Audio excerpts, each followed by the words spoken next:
Hi everyone, and welcome back to another episode of Life Unfiltered with me, Jax van Rooyen. So, this week has been such a jam-packed week for me. I have had clients back to back.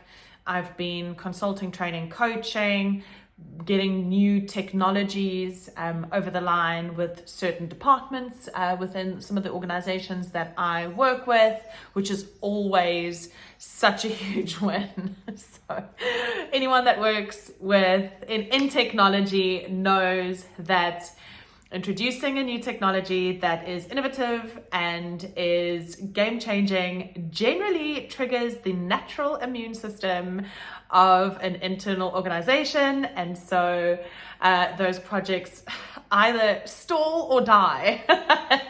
And so getting some seriously cool AI innovation POC signed off and some technology implemented this week was a massive one for me. And that's just me yapping on about stuff that's super not relevant to the channel, but it's Life Unfiltered, so I thought I'd share. Last night I went and attended the President's eThekwini Working Group session. So that is a feedback session, or it's a collaborative initiative between the public and private sectors, specifically around how public and private sectors can come together and address some of the serious issues that our with our economy in KZN and more, at a more nuclear level, eThekwini faces. And it was such an incredible experience for me as a representative in my personal capacity as an SMME, however, representing in my consulting capacity large organizations, and then in my ministry calling capacity, it's not ministry capacity, but the Kingdom Initiatives movement, the All Shall Prosper movement, and kind of just that how do we become as people of influence a part of the change narrative. And so being in that room last night with His Excellency Cyril Ramaphosa and members of his cabinet, and looking at the level of accountability with which he is holding the action committee of the work streams, executing against the mandates that were raised 6 months ago at the original meeting when private sector addressed some of these concerns, was so refreshing to see. And we had feedback from various stakeholders in terms of I feel like this is not what this is, guys. I'm going a very long-winded way. I'm setting context, right? This is not what the episode is about. But there is so many good things coming. And if you watch my other social media platforms, TikTok, Insta, and Facebook, I'm going to be sharing a lot of little snippets around some of the cool things happening in tourism, in the energy sector, in logistics and trade, and all that kind of stuff as it applies to eThekwini and KZN. And that is just so exciting to hear. Foreign investment into our town, into our little city, guys, is mind-blowing. The figures are going to absolutely blow you away. And as I sat there and I listened, I just realized that things are really shifting. Good things are happening, and it's because private sector, people like you and I, have gotten involved, and this has queued up what I want to blow wind in your sails about in this episode, and what I want to just encourage you to do. I am a consultant in the KZN region. Yes, I consult to international and local clients, or have at least in my career thus far, and intend to do so with gusto moving forward.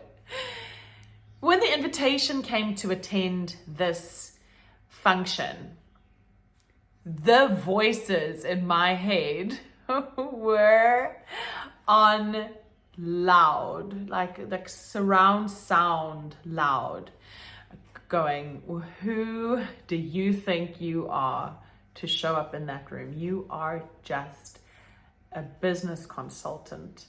Working with industry, yes, but who are you? And I really had to wrestle those demons, guys. I really had to wrestle those demons. And by the grace of God, I know whose I am and whose my business is, right? Like my business belongs to one person and one person alone, and I get to steward it. And this life of mine is laid down in that same way. And so thank God that is my narrative, because I don't know that I would have been able to just put on my big girl pantyhose and go do that if I didn't realize that it wasn't necessarily my responsibility to show up. Well, it was my job to show up. It wasn't my job to go before and prepare the territory. Oh, that's sounding very Christianese. For those of you who aren't necessarily of the same faith, I'm gonna land this for you too, okay? I wrestled with it in a very real way. And I came to a point where I had an arbitrated confrontation of the self, and really just had to go and unpack for myself what it is I want to achieve. I have a deep desire to unlock potential in others, to reflect back the untapped reservoir of potential in organizations, in communities, and in individuals. That stuff, seeing that stuff that other people don't see and being able to call that out into existence through whatever, whether it's through practical sales or marketing interventions or through coaching or through journeying together, that stuff just brings me such fulfillment and joy. And so where I got to with this, who do I think I am, was if I live in my ivory tower and all I ever do is play it safe here, perched on my little hill, geographically, figuratively, and literally, how am I ever going to extend my influence and my network and so create an opportunity to do what I love doing at a larger scale? And the answer is, there's no way. There is no way. And so this is the truth that I know. Growth is so painful. It's so painful. Growth is painful. It's messy. It's so messy. I talk to clients at regardless of what the growth project is, whether it's developing teams, whether it's growing into new markets, whether it's trying a new acquisition strategy. It is in the middle of any growth strategy. They are always asking themselves, am I doing this right? Is this okay? Like, did I make a mistake? Should I, like, am I good enough? Can we do this? Because it's the process in the middle that is so messy and it's so overwhelming and it's so frustrating, and you don't have all the answers ever. But what you get if you go through it on the other side is that 20/20 vision. You know, the wisdom is in hindsight. It's in the rearview mirror of life that we get to go, that was worth it. Or, you know, that's where I started, and here's where I'm at right now. And so saying yes and putting myself in that room is step one to creating an environment where my influence can grow and where I can then be used to unlock potential in others in a more meaningful way. And if I don't, then I won't. It's really that simple, right? If we don't take the risks that scare us, if we don't nauseatingly put ourselves in situations and environments where we don't feel qualified, we are never ever going to get to a space where we're breaking through glass ceilings. And you bring it back to my faith. There is nothing that I did in my personal capacity.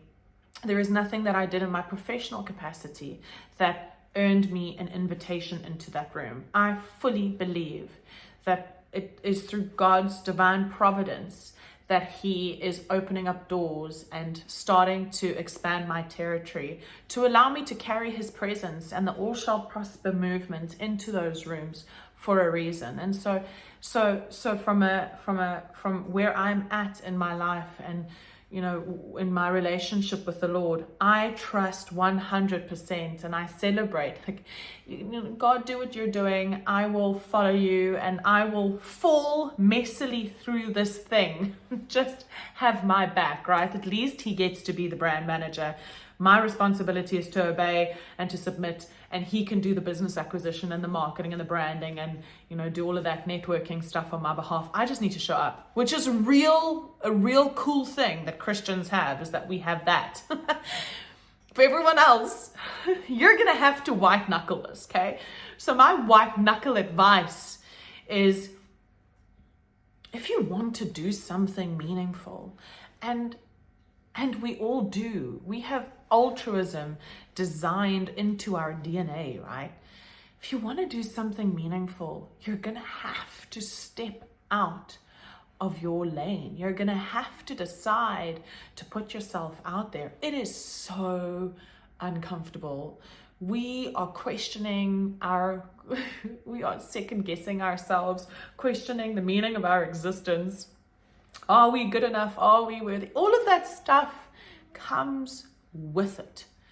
There isn't one person on the face of this planet that I have spoken to, and I haven't spoken to all of them, but there isn't one person that I have in my journey of life spoken to that has amassed great success, that has done that without ever questioning their ability to do so.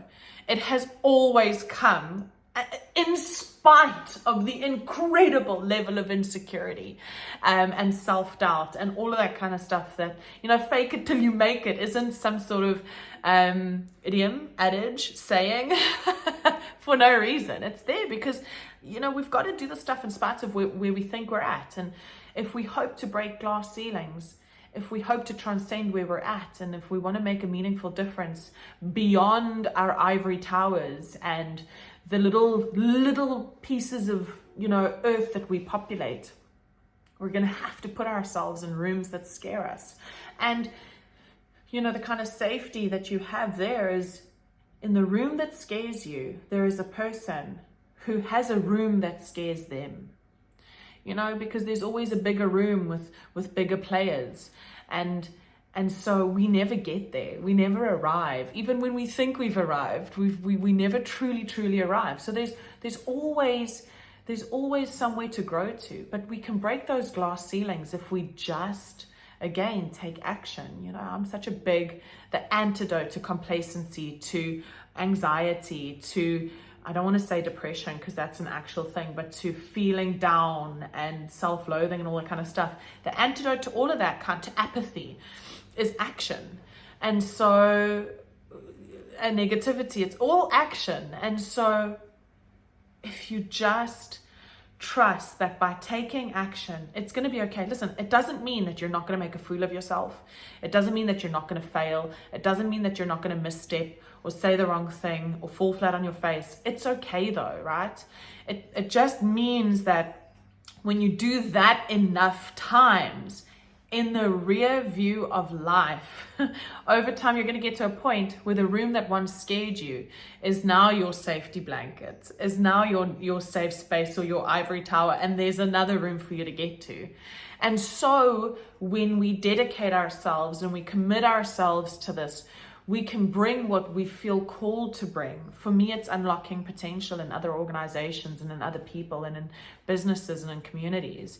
For you, it could be something different. It could be feeding the hungry. It could be clothing the poor. It could be educating children, you know. But if you're only going to do it in your little community, in your little huddle, or in your ivory tower, you're robbing the world of a gift. You're robbing our community of a gift. You're robbing our town, our economy of a gift. And so go and put yourself, look up, look around, put your hand up, and put yourself out there, and plug in. The city, if you're in KZN and if you're in eThekwini, our city is doing incredible stuff, man. We are the prototype for how to turn things around. We're going to be the blueprint that is being built in the city is going to be, I'm telling you, mark it down, timestamp this. It's going to be used across the country, into Africa and around the world, on how to really achieve change in cultures and in society and in economies, to have a proper turnaround strategy at a enterprise level. And I'm so excited to be a part of that. And I encourage and invite all of you to join me and join others like myself in being part of that change. And so if you want to get involved, hit me up, DM me. Drop a comment. I will tell you exactly how you can get involved. Take action, make yourself uncomfortable, stretch your tent pegs and expand your realm of influence. And so build your affluence, right? Like, if that will come. But I just want to encourage you that there is more. There's more in you. There's more of you. And we need more from you. And when all of that stuff starts to integrate and sing together and create the symphony of you, then there's more for you too. So I hope this has been an encouraging message and an encouraging episode for you. I'm so jazzed. I will share some numbers and projects and all that kind of stuff around what happened or what we heard from last night. The organizing team has actually shared the link where the president addressed the PWAG, I think they're calling it now. Something like that. And so I'll just be sharing snippets of that over the coming days, and hopefully that'll just get you so excited to get involved. And if you are not in this local economy, just where you're at, break glass ceilings, push yourself, make sure that you're uncomfortable. If you are not uncomfortable, and I mean this in the very literal sense, if there is not something that is scaring the living daylights out of you, then you are leaving potential on the table. You are not tapping into the full reservoir that is available of you, for you, in you. But you know what I mean, right? If you are not close to throwing up nervous, then there's more. Then there is more. And so I encourage you, man, find that thing that is going to stretch you, that you think, whoa, I'm going to have to white knuckle it, or Lord, if you don't go before me, then I don't know what's going to happen to me. Because guys, this is the time. We have been designed and placed in and for a time such as this. And so I had to come on here, and this episode had to be dedicated to like blowing some wind in your sails and getting you to join me on this journey of stretching ourselves, expanding our influence, and accessing more to do more. Okay, guys, that is all for this week's episode. Till next week. Bye.